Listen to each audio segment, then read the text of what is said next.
All right, we got a yellow transparent tree here. Got some very old ones. This one here is yellow transparent. You can see some old fire blight right around there. This variety is susceptible to fire blight, but it is does pretty well against apple scab. I got another yellow transparent here as well. Yeah, the yellow transparent's hardy down to zone 3. Uh, it's pretty vigorous grower. Um, you can see here they're very pale green apple.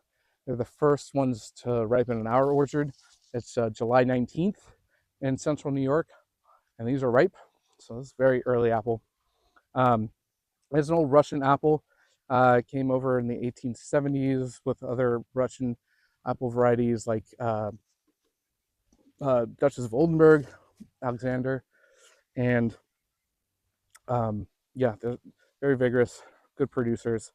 Um, Mostly good for sauce. You can bake with them.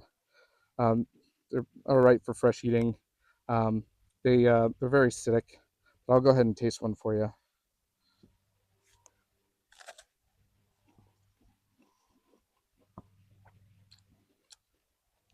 Yeah, so definitely acidic, thin skinned, and this along with other early apples, they are since they're thin skinned, they bruise really easily, so you have to be careful when picking them.